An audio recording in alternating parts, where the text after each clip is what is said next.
Onestep parted his maw and yawned, stretching out his front legs where he sat as he prepared for the patrol call. He took a deep breath of the cold air. "ShadowClan, gather for patrols," he'd yowl.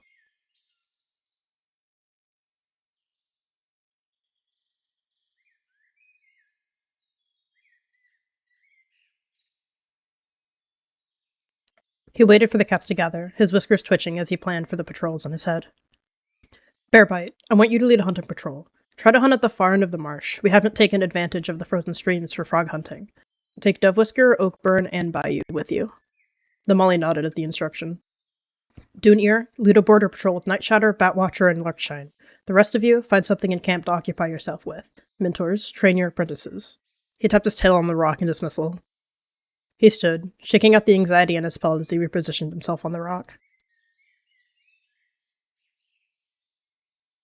You're getting pretty good at this deputy business. I shouldn't be worried for my job, right? "Only if the code would allow for us both to lead," he smiled, curling his tail over his paws. He let the praise wash over him, pride rising in his chest.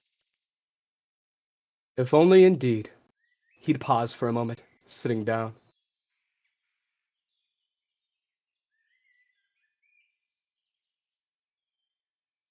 He looked up at the darkening sky, curious how the dusk patrols were holding up. In all honesty, well, now don't let this go to your head. It is nice to know the clan will be in great pause when I'm gone. "Is that so?" His ears perked. He kept his aloof tone, but he did seem surprised at the comment. "Even beyond your years, I'd hope the clan never sees a day where you're not watching over us." He shifted a bit, not wanting to think about the day he himself would become leader.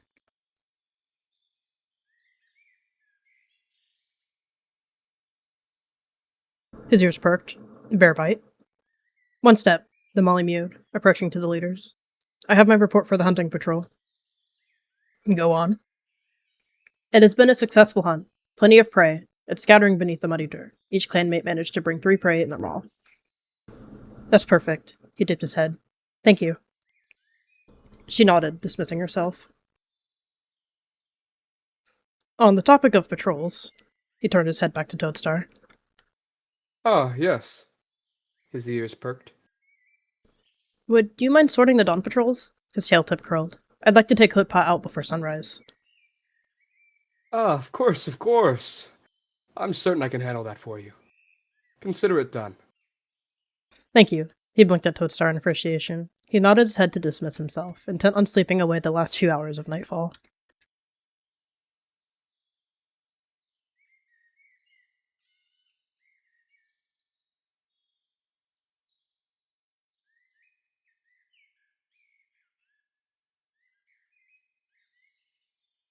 He woke up when he felt the air shift. The sun would soon rise.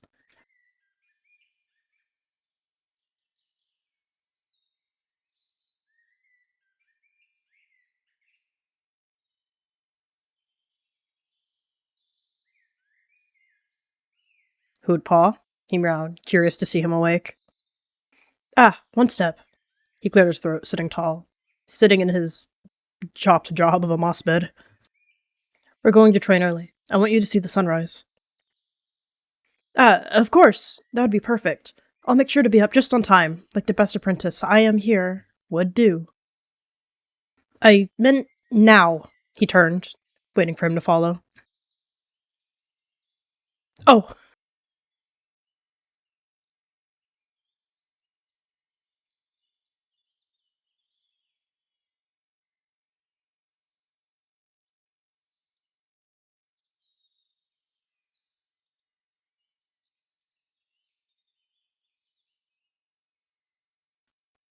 The birds are the first prey to wake. The moment the sun rises, you'll see them scatter. He looked at the calm forest. Then the squirrels. They'll leave their nests to pick up the acorns that fell throughout the night. His big orange eyes wandered around the lands, seeing how the sunlight hit the trees, the crisp, cold air. It looked so peaceful. He just silently took it all in, listening to his mentor. "I don't think the frogs ever sleep." He looked back at the gray apprentice, stifling a chuckle. "Now, let's see who's awake. Go on and try to catch something. I'll be close behind." "All right. I got this," he chirped.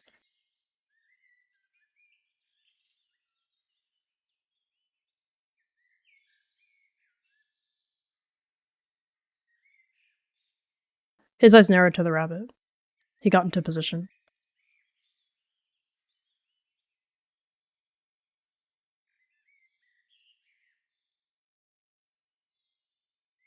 He blinked as the rabbit sped past. Ah!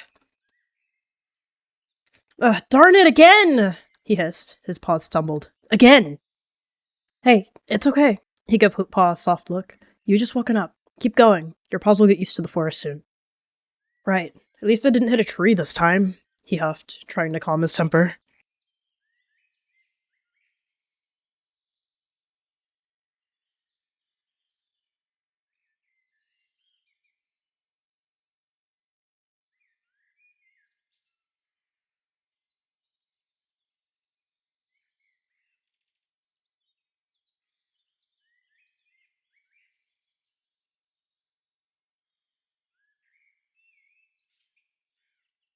Onestep flinched as Hootpaw's leap kicked water into his face. Wow, I felt like a RiverClan cat doing that catch. Look! He smiled proudly. His discomfort wavered as he saw the limp frog. Nice! He hopped over. Ha! Can't wait to rub this in Mousebrain Tuskpaw's face. Okay, he chuckled. Let me take this to the queens, and then you can go brag all you want, alright? Fine. Eaglebreeze might want it anyhow. It's their favorite. He dropped the frog in front of his mentor.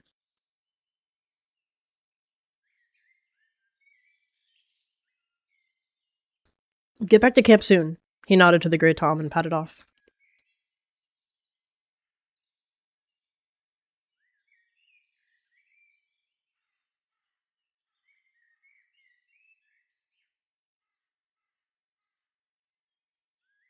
Kits, we're going back in the nursery. She gestured to the three. Her tone was enough of an order for them to listen. Eaglebreeze, he greeted, frog dangling from his maw. Have you eaten? He stepped over the kits to sit next to the queen. Tourniquet looked to her mother, looking to the other felines before creeping back to her mother. Her gaze followed to the deputy approaching. Coincidentally, her stomach rumbled at the mention of prey. Not today, they haven't. They can have this. You find something to eat. I can watch them while they pick at the frog. He looked up, waiting to see if she'd accept the offer. There was a moment of hesitation in her gaze. She didn't want to leave the kits by themselves without her presence, but she also knew she was hungry. I'll watch them like a hawk. Finally, she nods, stepping back with hesitant paw steps. I'll be quick. She glanced at her kits before padding off to the prey pile.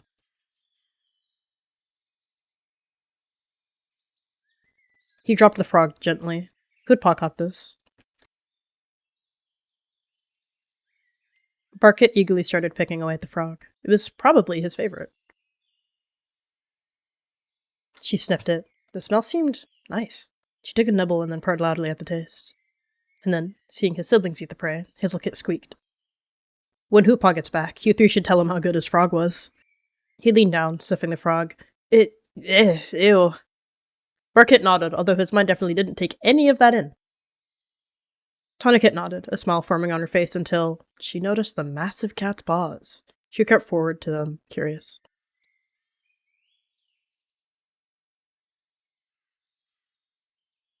He lifted his black paw, twisting it around. He had an extra paw pad. Hazelkit's ears angled forward upon seeing the clarity of Onestep's paws. Whoa. Her whiskers twitched as she watched. Perhaps she doubted Onestep's too much. The deputy was still there, watching, as he promised. Tourniquet saw the odd toe being that was unusual, and her jaw dropped with a tiny gasp. She held hers up too, and looked at hers, and then theirs. Tiny paws, he giggled, sitting up. Eaglebreeze is back. Paw, she squeaked. Barkit took the chance to get both of his siblings by surprise, eagerly bouncing onto them. Wow, okay. He stepped to the side as they burst out into a play fight. The she-cat chuckled lightly. No fighting in front of other cats! Behave yourselves! She huffed, swatting in the air for them to get off of each other. He rolled his eyes, with a smile still spread across his maw.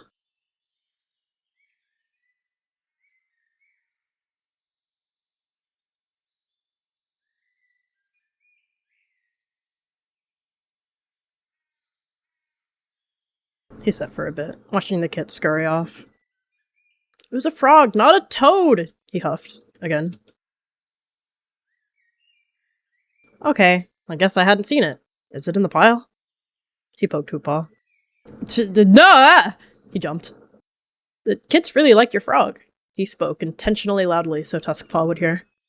I think toads are more bumpy, she muttered to herself. Right, yes. Of course, they would. I'm the best frog catcher. He put on the charm. Mm-hmm, he hummed, giving Tuskpaw a weird glance before patting away.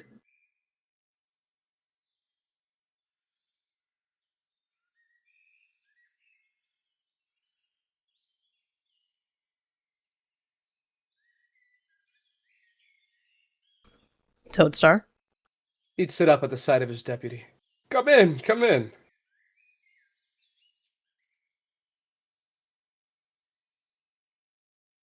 Hoodpaw is doing well in training, though he is a bit brash with the other apprentices. He chuckled. Well, do you remember yourself at that age? You could be quite brash yourself. He'd chuckle once more. He swiped his paw across the ground, messing with the dirt. No, he mumbled jokingly. Eagle Breeze's kits are doing well, too. Well, I'm glad to hear it. I pay to revisit. Anytime there's a new litter, I can't help but visit. I love seeing the future of our clan in their eyes. He let out a purr. I'll see to it that dusk patrols are sent. I'll join one, too. Gotta keep the legs strong, he snorted.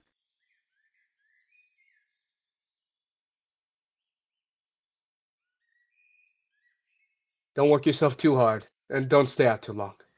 You may be a quick learner, but I still have much more to teach you before I retire. Yep, he patted out.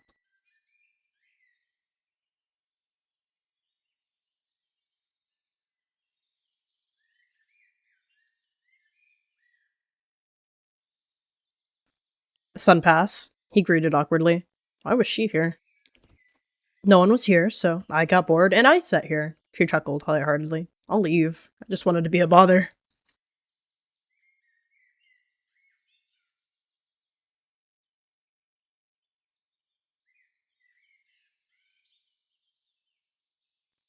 Quite the bother, he snorted. ShadowClan, gather for dust patrols. Dunir, I'm going to have you lead a hunting patrol this time. Take Dovewhisker and Bearbite with you. You may choose where you hunt. Batwatcher, he looked over to the senior warrior. Take Thicket Whistle, Oak Woodburn, and Larkshine on a border patrol. Night Shatter, come hunt with me. He turned. Patrol's dismissed. Night Shatter nodded.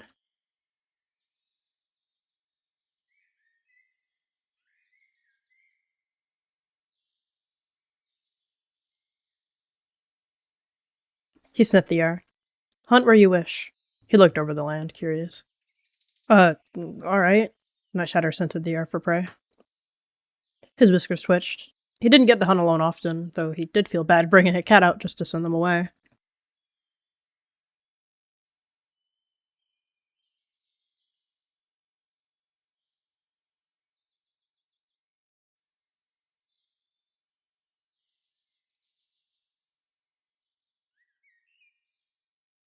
He slammed into the rabbit hard, taking it down and killing it. He let out a purr as he dragged it up onto the path.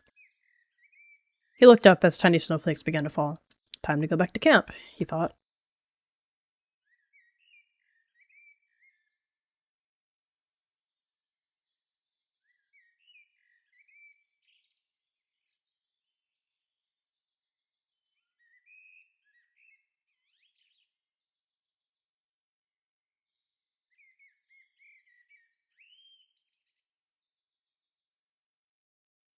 He looked out across the camp, watching his clanmates sit peacefully, bellies fed, even in the harshest days of Leaf Bear.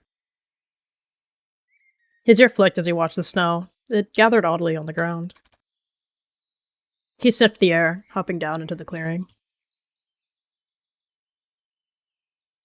He swept his paw over the ground, picking up the snow. It stuck to his paw and turned it gray. This wasn't snow. It was ash. Thicket Whistle crushed into camp, out of breath. Fire! She rasped. It's tearing through the forest! What? He squeaked, freezing. It's coming from the Two-Lake Place, and the snow's barely doing anything to stop it. It'll be at camp soon! The warriors panicked, fur bristling. In a panic, he looked up to the sky. The fire had reached the trees at the edges of camp. It was quickly creating a ring around the camp's edge. Get the apprentices and elders, he called out to any cats that were around. Go to the camp exit and wait.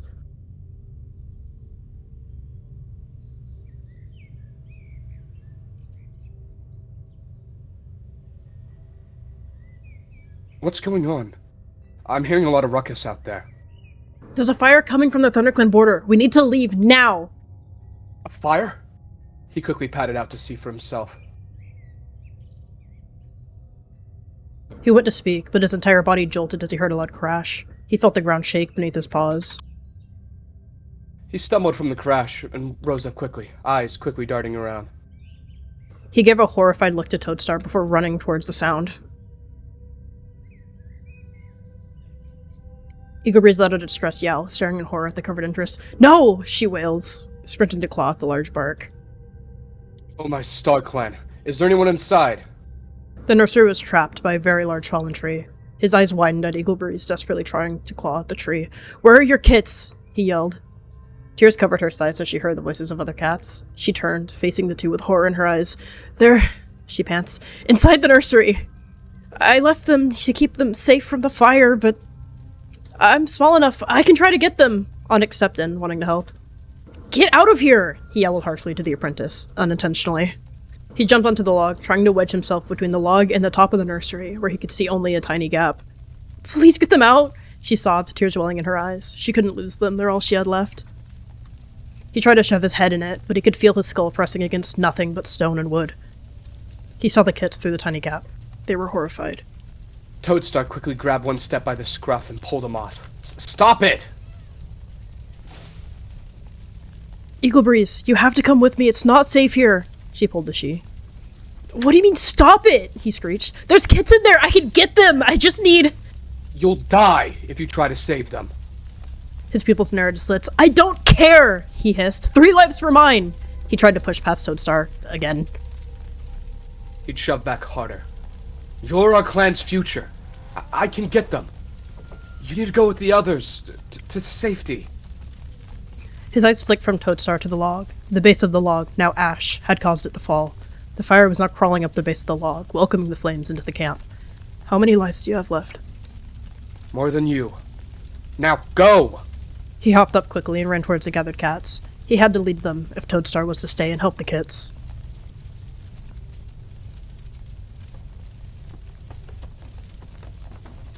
We need to cross the river. The fire won't go across the water. Her voice was fast-paced and in a panic. No, the embers will jump across the trees. It isn't safe. His hackles rose. We need to go to WinClan. She turned back as the smoke lingered. Her eyes narrowed at him. We can't just waltz into another clan! She was right, fleeing one danger into the next. High stones, he yelled. Run to the high stones now!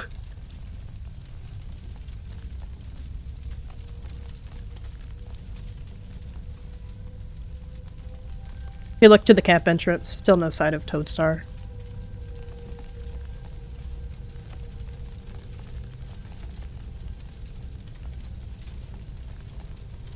With a small dash, he ran along the rope as a small branch fell. Burning cinders smacked right into the app's face.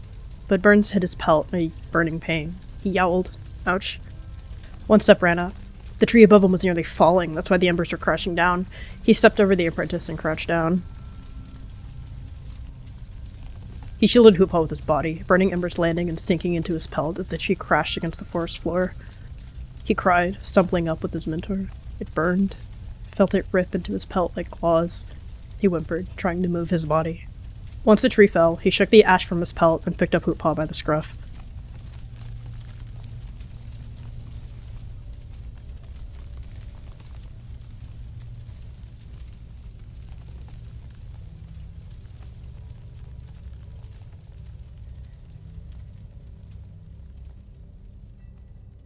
He put down Hoopaw, panting. Sunpass! Yes? Oh, dear! She scurried to the apprentice, scanning the burns and leftover ash. Toadstar!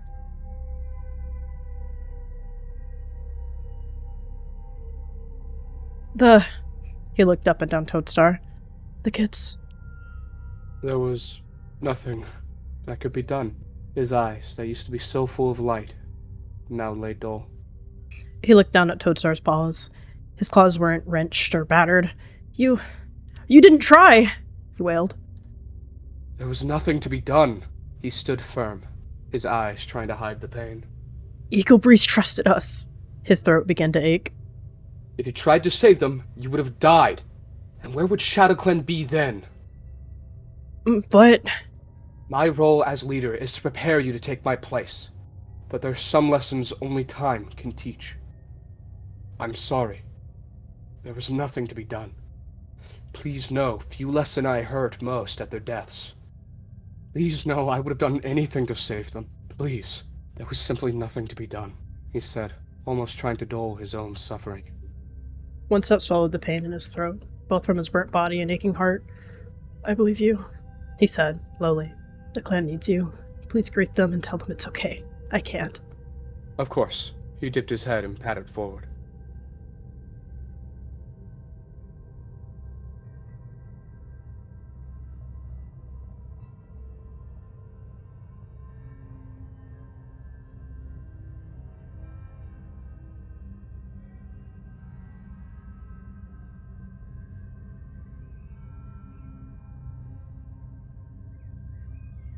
But all cats old enough to lurk in the shadows gather around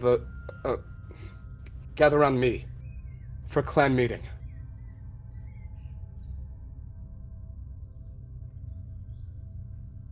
We have suffered tremendous losses, but the fire cannot cross the Thunder Path, so for now, we are safe.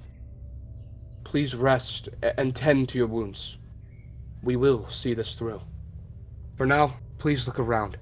Ensure all your clanmates are here, and make yourself at home as much as possible. Clan dismissed. She looked towards the leader. I couldn't say Swamp. I'm deeply ashamed and sorry. Don't be sorry. It's Star Clan's will. You did all you could. She nodded. It's hard to not lose hope when something this preposterous happens, and so fast. She paused. You're a good leader. Not good enough, but thank you. He dipped his head in dismissal. He glanced over at the cats to the left. They were next to Batwatcher, his body on the ground. Toadstar. Alpine's voice was a rumble as she motioned to Eagle Breeze. Her question was clear, even unsaid. Eagle Breeze, come with me. He'd flick his tail for Onestep to follow. Eagle Breeze's eyes, dull and motionless, held one less spark in them. A hope, as she followed.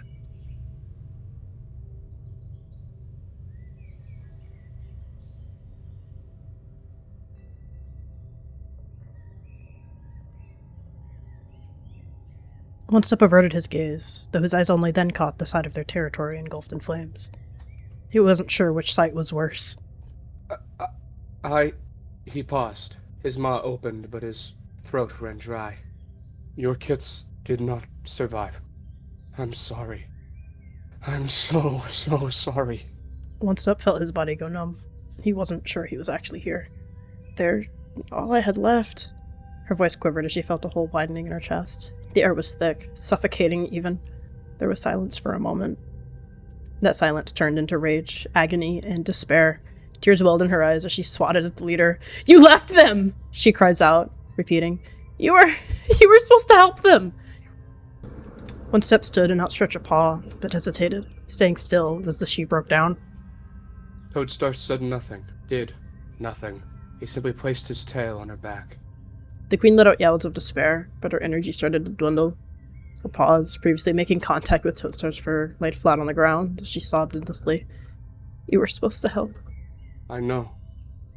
He didn't try to stop her attacks, because deep down he knew he deserved it. The least he could do is be there as she grieved. She continued sobbing endlessly, her muffled cries soaking the leader's fur as she stumbled forward onto his side. There was nothing in that pit of ash for her anymore. He looked up at Toadstar. Why did he want him here?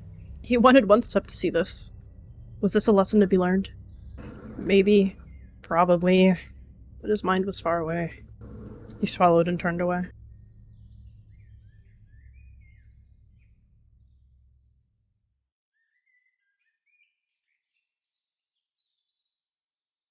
Hoopa, how are you doing?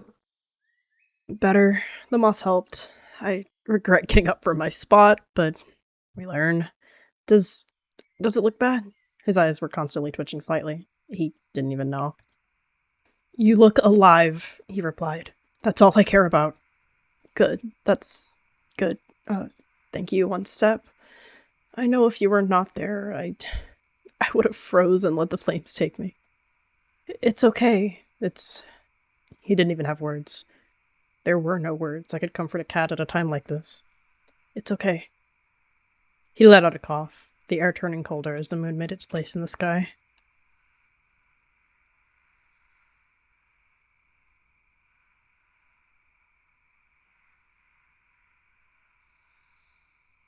The fire, once roaring, seemed nothing more than embers now. The pine forest was now a wasteland of black ash. No prey, no water, and no cats.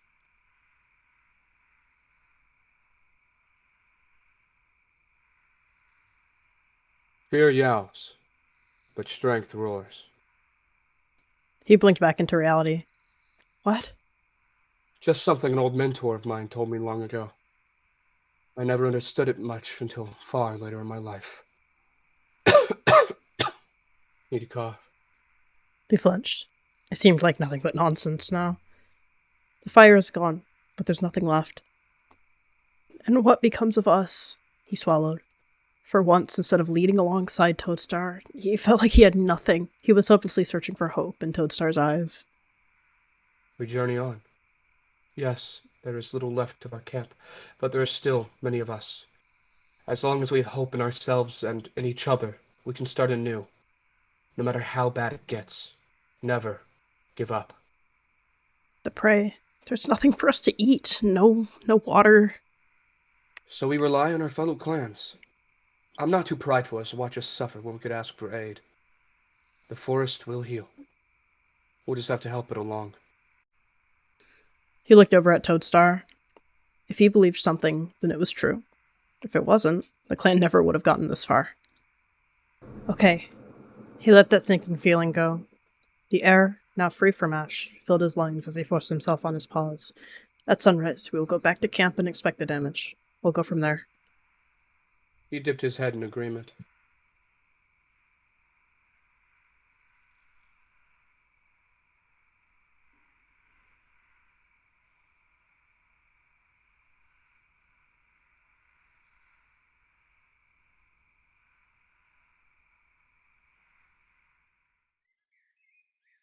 He blinked his eyes open into a squint as the sun hit his eyes. There were no trees here, so the sun was extra bright.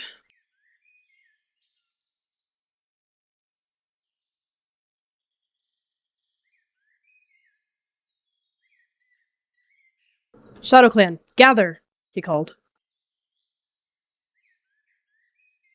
As deputy, since there are no patrols to run, I will be organizing the restoration efforts. Our forest is no longer in flames, and we will never know the damage until we walk back in. It will hurt to see our clan destroyed, everything we've known covered in ash, but it will never be home again if we don't take care of what's left. Follow me. We will go back to camp. Find a safe spot for the kids, and try not to stir up too much ash. I'll call for another meeting once we're there. He looked at Toadstar for approval. Worry flashed in his gaze, but he let it go.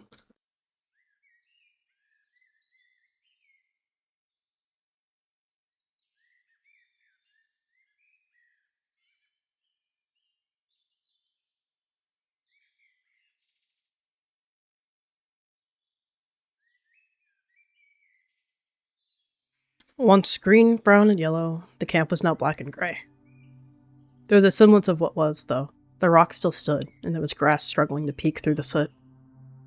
He didn't let himself dwell on it for too long.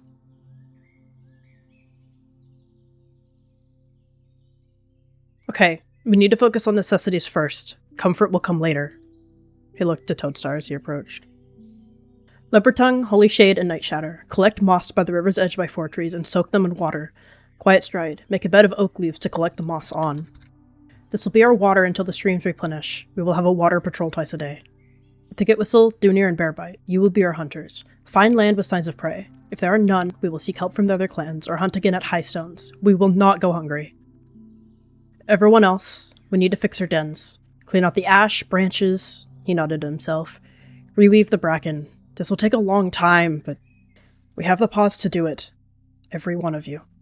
Toadstar looked to Onestep with pride. Seeing him take charge was all the reassurance he needed. The clan would be safe. He dipped his head as he left.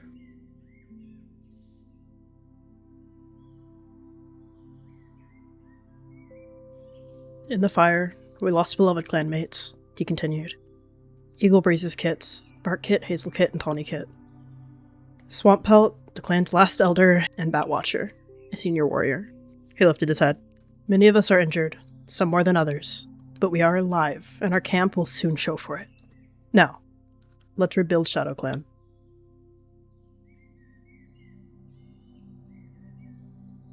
He kicked the ash from his paws as he padded off to find where Toadstar went.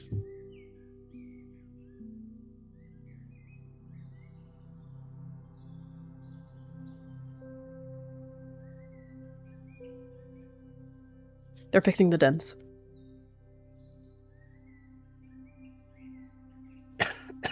That's great.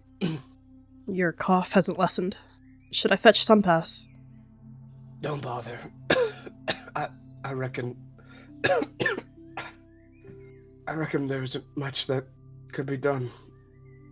If we can rebuild ShadowClan, we can cure a cough, I'm sure. He tried to stay positive. No, one step. This is the end for me.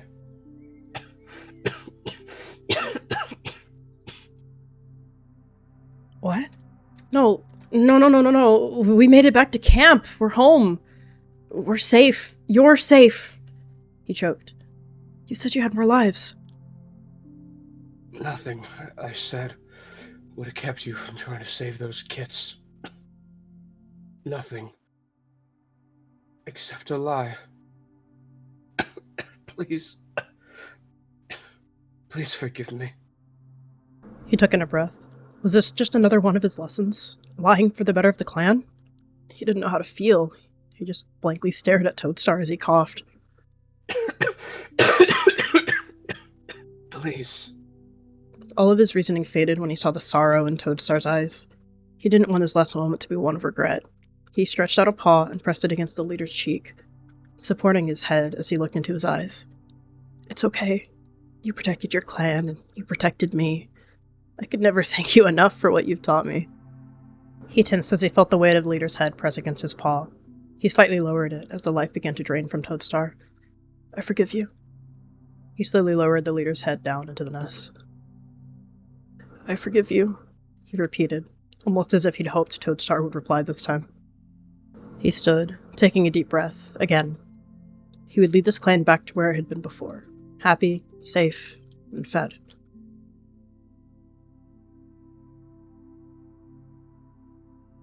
Right now, the camp was destroyed. The cats were hopeless and their spirits were gone. The clan was broken, but for now, all he had to do was help it along.